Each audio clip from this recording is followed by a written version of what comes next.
I guess you know what time it is. Yeah, I know, because it's about that time for the Toni G. Campbell podcast. Welcome and hello. Welcome to Conversations with Toni on Toni G. Campbell, the podcast. This is the show for my Gen X warriors, where we talk about our challenges and victories in life. On this episode, I have a special treat. Our eldest son will share his journey from addiction to being sober. Now, tell me, have you ever been surprised or just found out that your child was using or even addicted to drugs? If so, how did you handle it when you found out? Right after a word from our sponsors, we will go into a deep conversation with my co-host for today, Marcel, our eldest son. So stay tuned. 1, 2, 1, 2, and I say this is Tide Controller, and I'm here to talk about Dip Square. Dip Square is an online shop that specializes in unique graphic t-shirts, hoodies, jackets, and other apparel. They also offer services like personalized mugs and shoes. Did I just say shoes?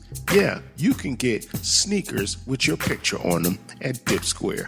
They also have tote bags and other items. Right now, you can save on t-shirts every day by using the discount code I Love Tees. That's I Love Teez. You get 14% off because every day is Valentine's Day at Dip Square. So check them out online at dipsquare.com. Dipsquare.com. I guess you know what time it is. Yeah, I know, because it's about that time for the Toni G. Campbell podcast. Welcome back. And as I had stated before the break, my co-host for today is our eldest son, Marcel. And our conversation for today is actually the moment I found out our child was on drugs. So, hey, babe, how are you today? Hey, Mom. Good morning. How are you? Doing good. I am wonderful. So, let's talk because, first of all, this is a very serious conversation that we want to talk about. But, you know, your mama, I always want people to smile and be happy. So, there'll probably be some jokey jokes in there. Awesome. That's good. Recovery is good. Recovery is entertaining, and laughter is recovery. So, I totally understand that. Okay, awesome. Okay, let's dive back to, I guess, just the moment I found out that you were on drugs. Because by that time, you were on drugs for how long? Well, I would say pretty much about like at least 5 years. To be honest, you know, alcohol is a drug, and I want to just advise that, you know, I was drinking when I was little, you know, and the whole thing was, you know, I started when I was littler, and we would go out to like the restaurants and whatnot, and, you know, I would take like sips of like drinks from the adults and things of that nature. But it didn't get really too bad until I was about 15. And I started smoking weed more. I remember I tried it the first time. And I was very content on weed and alcohol. And then when I turned 19, actually when I turned like 20, I started venturing off into other drugs, such as, you know, coke or Molly, psychedelic drugs. And then I became addicted to methamphetamines, which, you know, is the drug that you heard about me being on when I was 20. I think I just turned 25. I think I just turned Yes. 25. Yeah. So that's where it ended, and it was really a hard road coming down, but that's pretty much how it was. At first, it started off being, it was a social thing at first. When I was younger, it was more so I wanted to feel included. I didn't have any kids around my age, really. Everyone was older than me. So, Yeah, you were the only child. so the only people I was having like that looked like they were having fun were the adults. And that was attractive to me, to be included in that. And, they would go out and they would drink, and they would have like the fruity drinks or whatever. And I wanted some because I thought it was unfair. As an addict, I am self-centered in nature. So I wanted to be included in that. And so that kind of like started my journey on to the drugs until the day that, my aunt exposed me to you. And then, Well, let's back up a little bit because, okay, this is actually the first time I'm hearing in depth about all of this. Because when I found out you were on drugs, that's just, that was that. I'm like, okay, you're on drugs. We got to figure out how to get you off. right. So I never really knew when it started, all that you were on. I knew about the meth. And actually, to this day, I'm like, I didn't even think you drunk liquor because you would always be so against drinking liquor. So Right. at what age, like you said when you were younger, was this like age 7, 8? I mean, at what age? Because I don't even remember. I didn't really drink around you then because I didn't even really drink liquor until I was like in my 20s. So at what age did you actually even start the sipping? Probably about like, I would say like 8 or 9. And I'll give you for instance, we went out for someone's birthday to Georgine's, and we were, downstairs, and we had that round table or whatever.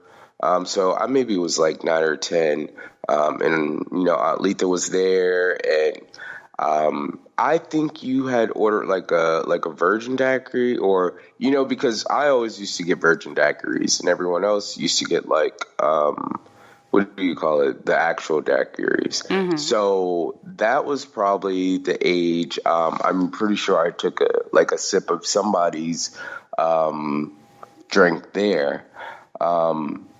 And I remember, even going a little bit ahead, maybe like 11, 12, I spent the night over at Tia's house.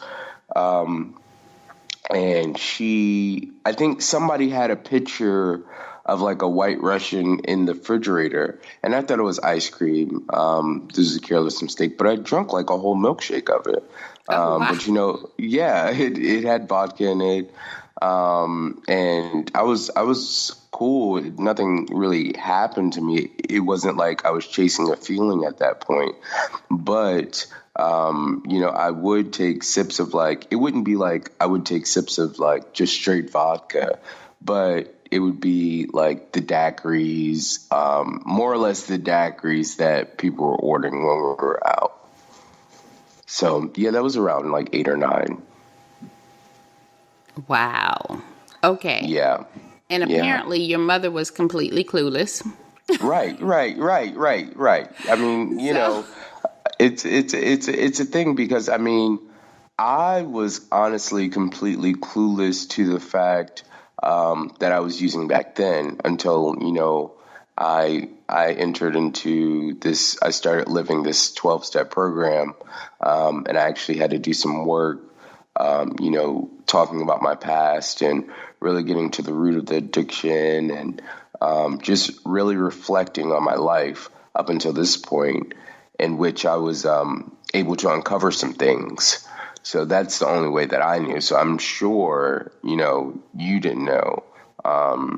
Because, when you found out, you were completely shocked. And I know you were saying about like backing up. It kind of progressed, and it really stopped. And what you had said something about you really didn't know because I was so against drinking. Me, as the addict that I was very good at masking, the addiction.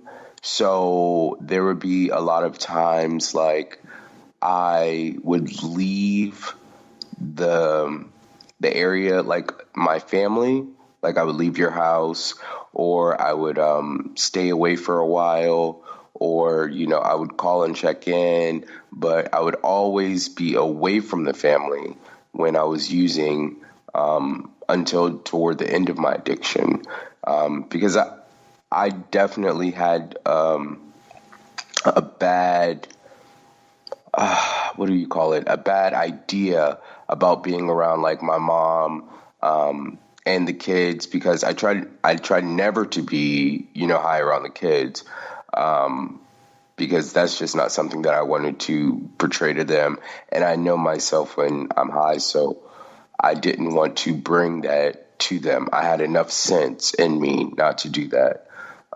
So I'm very grateful for that. But yeah, that's pretty much why this is more or less the first time you're hearing about it in depth, is because I did very well, at least in my opinion, and obviously yours, that nobody would truly know the degree to which my addiction was.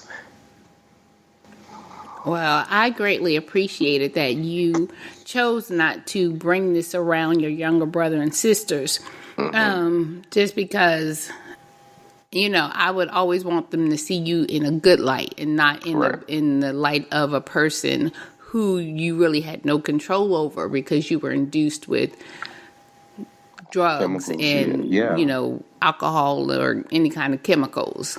Right. So now you said you went from alcohol to cocaine?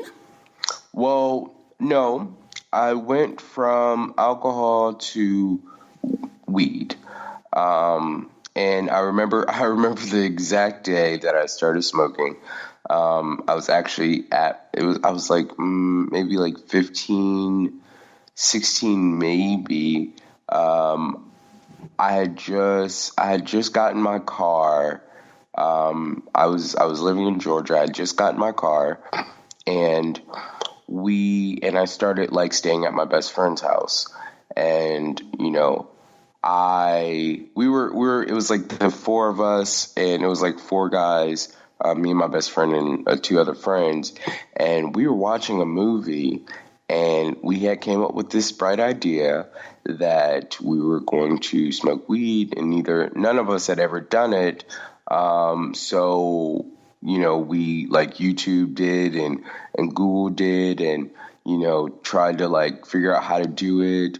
And then they sent me to go up the street and buy it because, my best friend was like, well, there's this guy who knows how to, or who I think might have it. So we did that. We got the drugs, and then we actually snuck out the house. We like drove all the way across the city, and we had got stopped by the cops that night, before we got to where we got to. And they were like, why are you guys out so late? And we, lied or whatever. And we kept going. And then we were getting high, like out in the open, because we didn't know what to do. So we had to go ask these girls. And once we got there, we smoked the weed. One of our friends actually had a bad reaction. He fell out. He hit his head. He was like uncontrollable. His reaction to it, because he was on medicine that we didn't know would have a bad reaction to it, it was adversely affecting him, and he like ran away from us, and it was a whole ordeal. So from that point until about a year later, I had vowed never to smoke weed again. And I didn't until I moved to North Carolina. And, you know, I was away from you and I was away from my dad. But the family that I was with, which is my other family, my aunt and my uncle and my grandfather, my uncle he was like a drug dealer, and my aunt, we were the same age. So, you know, we smoked weed and we kind of got like caught up in that lifestyle, and it became a norm. And that's where it kind of like became the smoking weed and the drinking for me became a norm. And that's also where I started trying other drugs. Like, you know, I would do things with my aunt. She would do them, and then I would do them because I'm like, well, once again, I don't want you to do something I'm not doing, especially if you die or something. Like, I was fully committed to that, which sounds like a crazy idea, but, you know, that is where drugs will take you. They will give you irrational thoughts that distort your thinking. Like, you know, I'm saying, all right, well, because she had taken a Xanax, she was like, all right, well, Marcel, I'm going to take this. And this is my aunt. We're the same age. And so I'm like, well, she did the Xanax. Well, come on, you can try it. And that's where I started putting in my head, all right, well, I can try anything once. I can try anything once. It's not going to kill me the first time. But that's not true because, you know, as I've been here, I've learned that, you know, if you try something once, you can die from it. And more or less, you can get addicted to it, which is even far worse because it's like you're spiritually dead. And you're spiritually dead, but you're physically alive, which I've been in that situation, and it's terrible, terrible, terrible, terrible. So that's where it sort of became like a normalized thing for me, is there because there was no like disciplinary figure. My grandfather did his best, but he also was an addict before, and he is in recovery. I didn't know all that while I was there, but you know, he didn't necessarily leave us to our own devices, but he kind of sort of did as well. So we were kind of running our own show.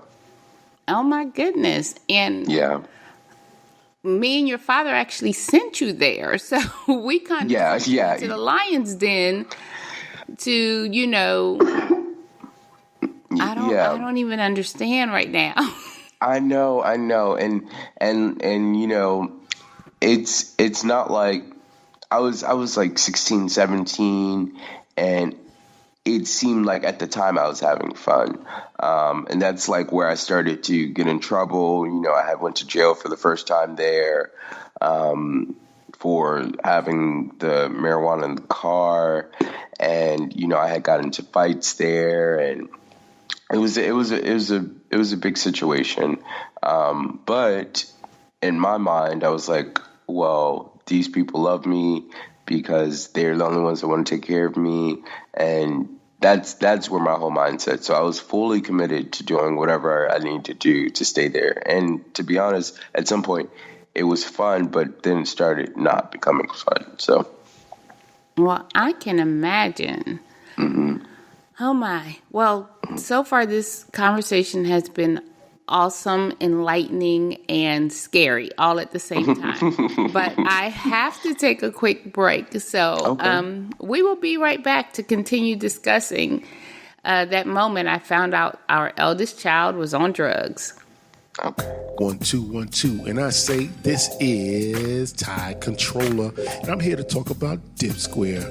Dip Square is an online shop that specializes in unique graphic t-shirts, hoodies, jackets, and other apparel. They also offer services like personalized mugs and shoes. Did I just say shoes? Yeah, you can get sneakers with your picture on them at Dip Square. They also have tote bags and other items. Right now, you can save on t-shirts every day by using the discount code I Love Tees. That's I Love Teez. You get 14% off because every day is Valentine's Day at Dip Square. So check them out online at dipsquare.com. Dipsquare.com. I guess you know what time it is. Yeah, I know, because it's about that time for the Toni G. Campbell podcast.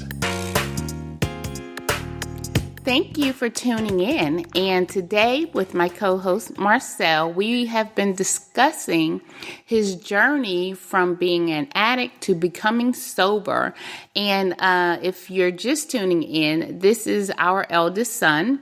And we are so appreciative that he decided to share his journey and his story, because we hope that this will help some other young adults realize that, drugs are not the way to go. And also to help parents, because I was completely clueless to know, I didn't even know he was on drugs. And it's like that moment that I found out, it was like, it just blew my mind. So, babe, let's continue talking. When we left, you were talking about basically when the moment you got into harder drugs.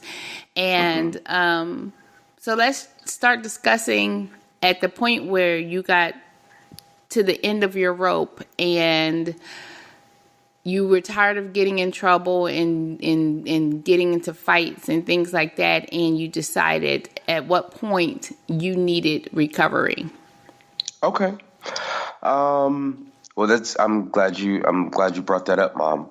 Okay, so one thing, first thing I want to just say, how I am. First thing I want to just say, in the fellowship that I'm in, we refer to it as getting clean, not getting sober, because sober implies that you only stop drinking.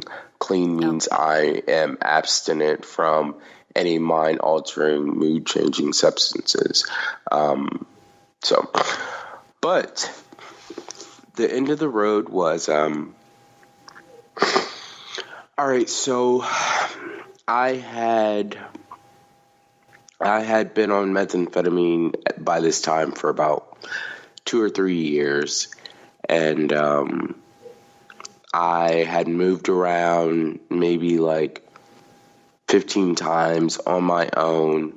I had moved from like Florida, or from Kansas to Virginia to Atlanta to Kansas to Atlanta again, and then back to Florida.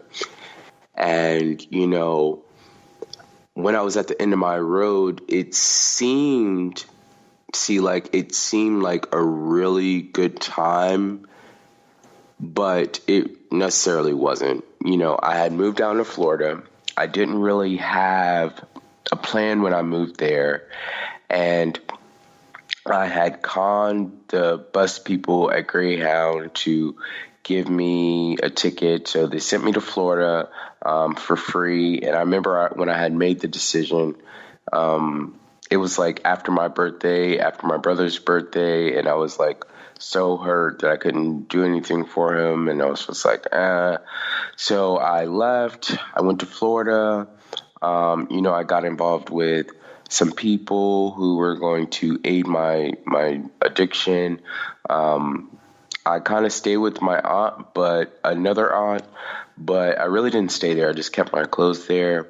And activities like, I had already experienced being a drug dealer for a while I was in Kansas, which was definitely against my norm, but, I had to do anything I could to get one more. And I had moved to Florida, and I had got acquainted with some friends who were good for, me being their, what is called, I guess, like a houseboy. I wasn't necessarily a houseboy, but I did the things that houseboys do. If you've ever seen this like show called Gianni Versace, Assassination of Gianni Versace, No, I didn't see that. I did want to see that. It's a very good tale of like how my life was in active addiction. But so I had some people who, I moved into their house and I really didn't have to pay rent. I promised them I would pay, but I really didn't have to pay rent. I moved into their house. They also did drugs.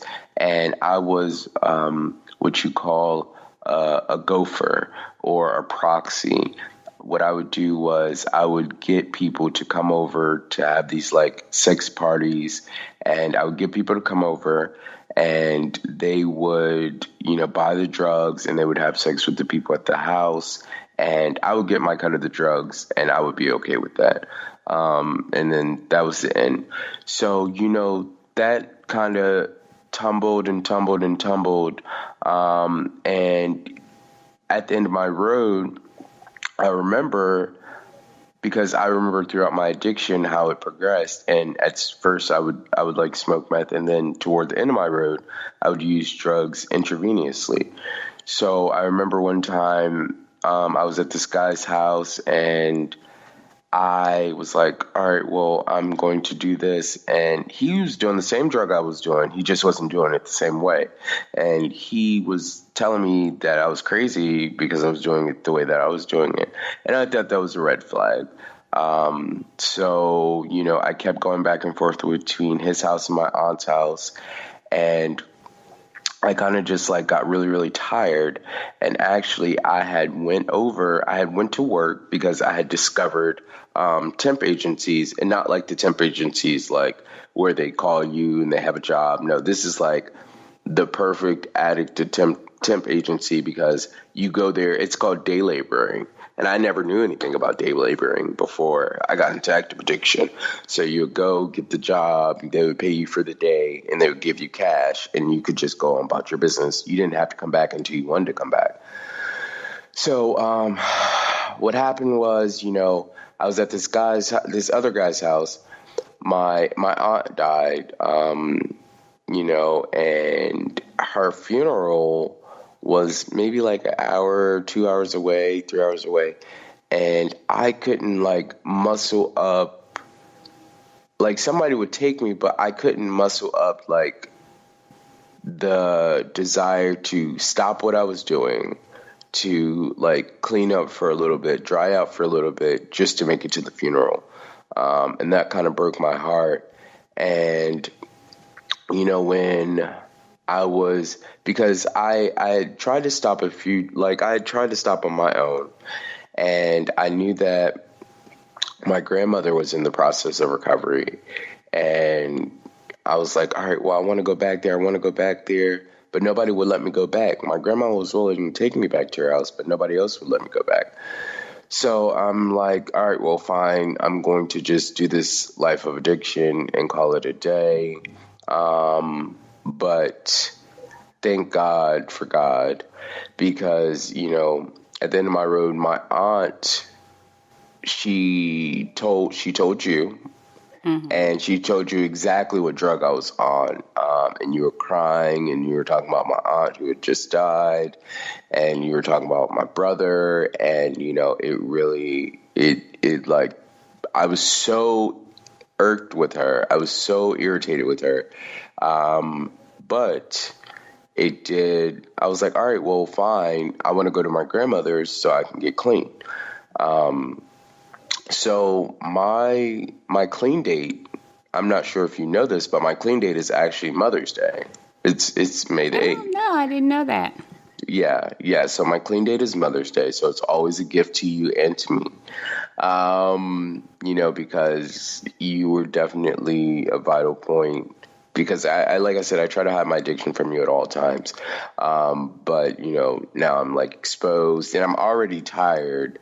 I don't want to keep walking the streets of Florida. Not that I didn't have places to stay. It's just I had to like walk all the way across town. Showers became secondary to me. My teeth changed form. I wasn't really eating. Not that I couldn't eat. Eating was secondary. When you're in addiction, deep in addiction, everything is secondary. You're showering, your family, eating, taking care of yourself. All that is secondary to getting, using, and finding ways to get more. So I decided to go dry out in Franklin, Virginia, because I did know a few people there, but I really didn't. The person I knew there was in recovery. And she took me to my like second meeting. I had been to a meeting before, but she took me to another meeting. And once I got there, I broke down. I was crying. I really wasn't intending to stay. I didn't believe that the people there were actually clean. And I thought because the place where I got clean at, there were a lot of older people. Everybody was like in their 40s or 50s or 60s, and, they had so much clean time.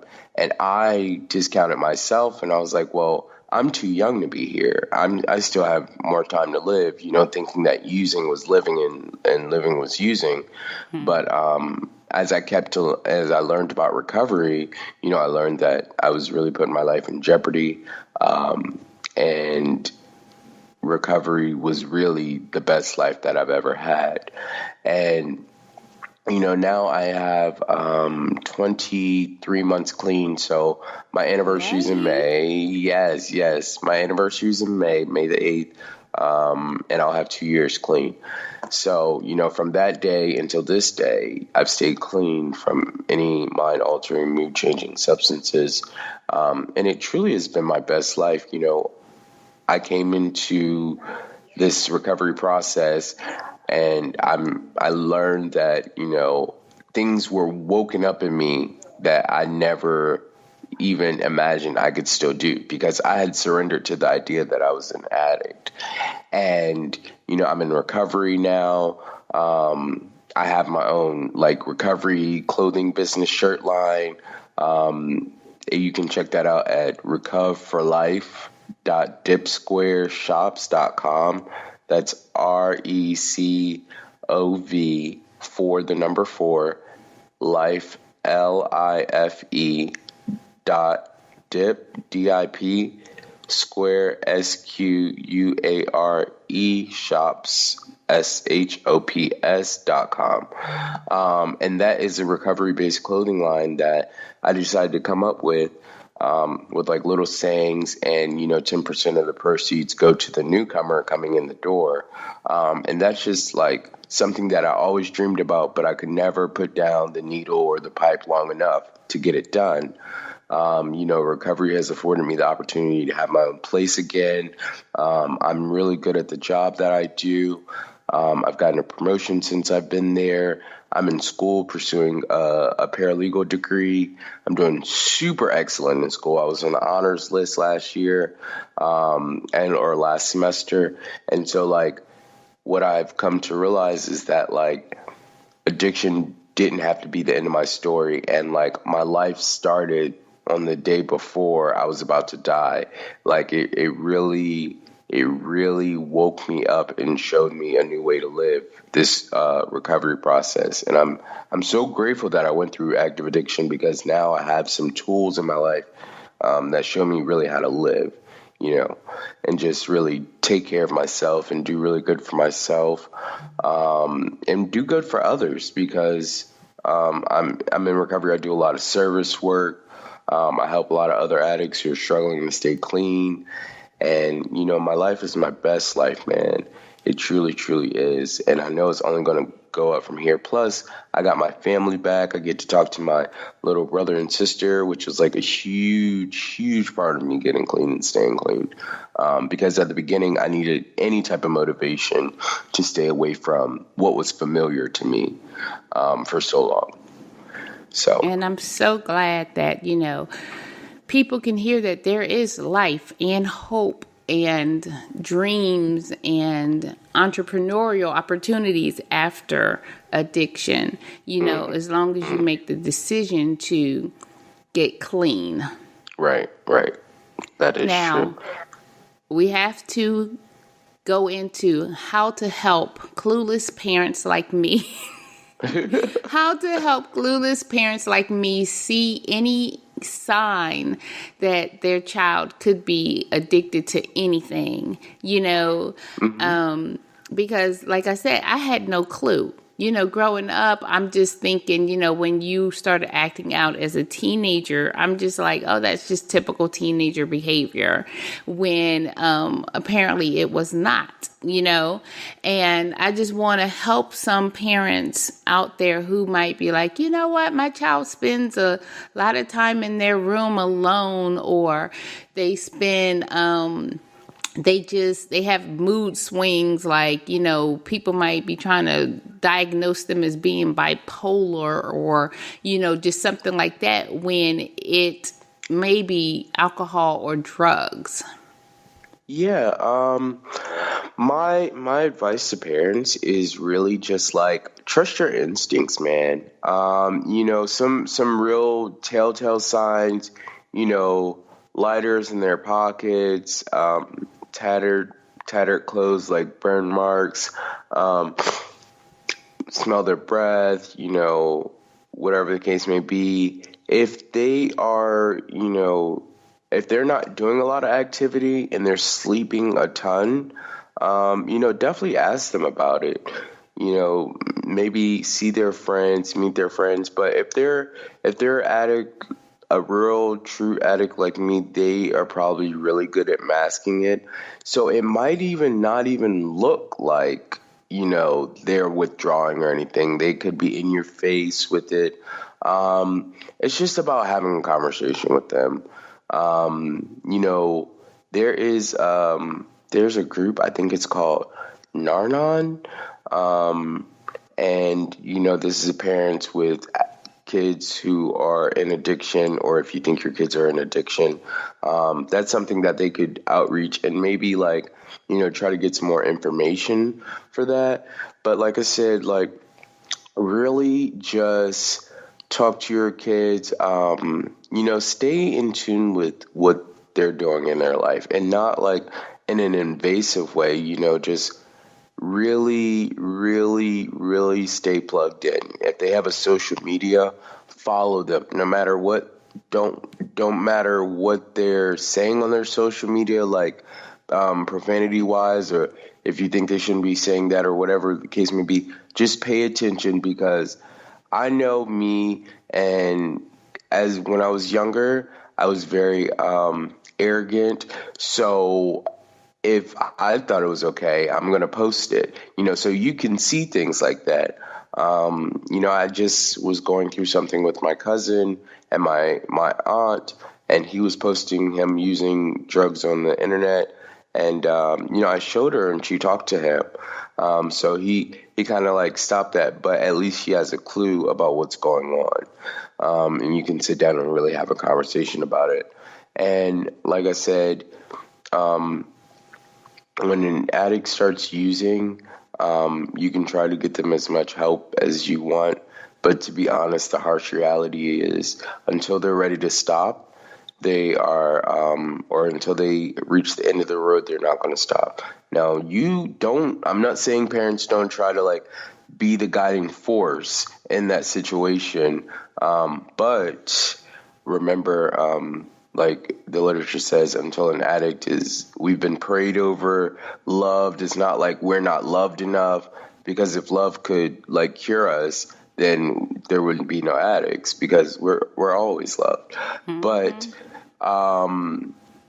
just understand that, honestly, you are powerless over their addiction once they get involved. So if you see any signs that you think might be troubling, sit down, talk to them, and just really let them know that, hey, whatever's going on, whatever ideas you have, because addiction is really a disease of the thought process that makes you obsessed to use drugs to fit in or to change the feelings about what's going on with you that, you can talk to the parent about. So I would just say keep the lines of communication open, non-judgmental, very, very clear. And, just like I said, trust your instincts. And yes, parents, tattered clothes may not be a fashion statement. Right. Just yes, they definitely are. They definitely are not.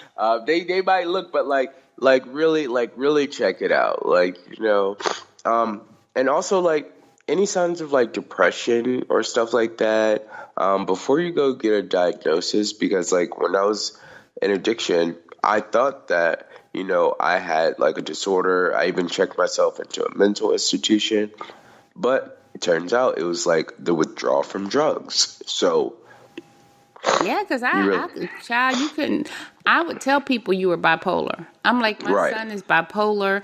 I mean, most of the time he's this sweet, awesome kid who is a hard worker and, gets, will go above and beyond on everything. And then you turn into this, and I'm like, who is this kid? Why are you hating me so much? Because that was our relationship. I was like, he just hates me. And I'm like, is it because I'm a single mom, and I just couldn't get through to you. And I'm like, oh my gosh, Jesus. I mean, all I can do is pray.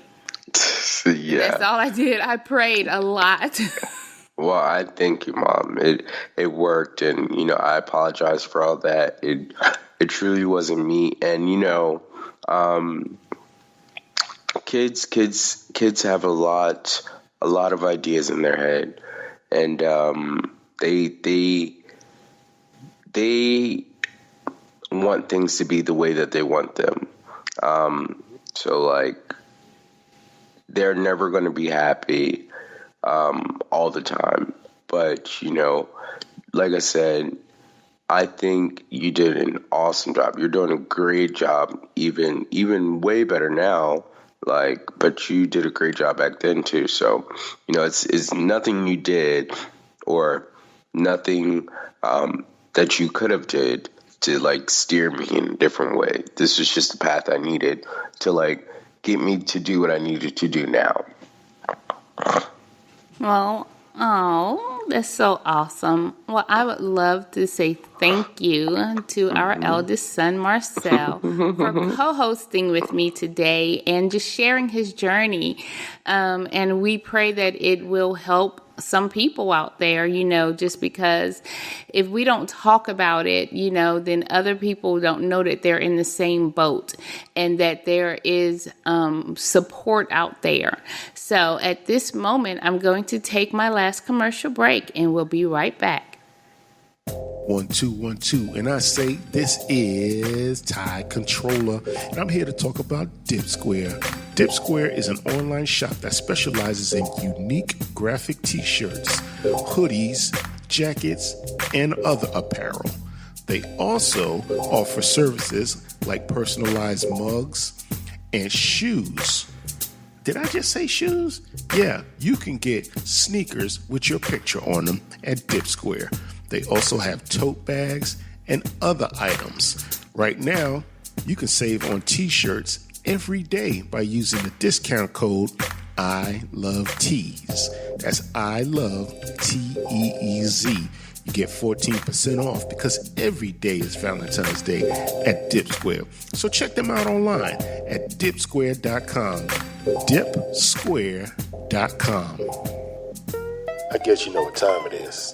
Yeah, I know, because it's about that time for the Toni G. Campbell podcast. Hey, welcome back, and it's time to wrap this up.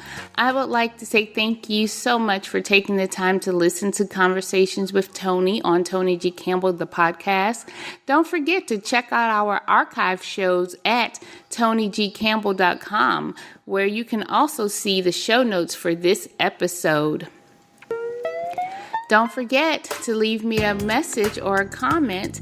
You can, and make sure that you go to ToniGCampbell.com and become a Gen X warrior. Subscribe to the podcast on my YouTube channel. You can also listen on SoundCloud. Share this podcast and tell a friend about Conversations with Toni. Make sure you rate and review the podcast. And if you want to, not if you want to, just go ahead and check out recovforlife.dipsquareshops.com and check out the merchandise, and you can go ahead and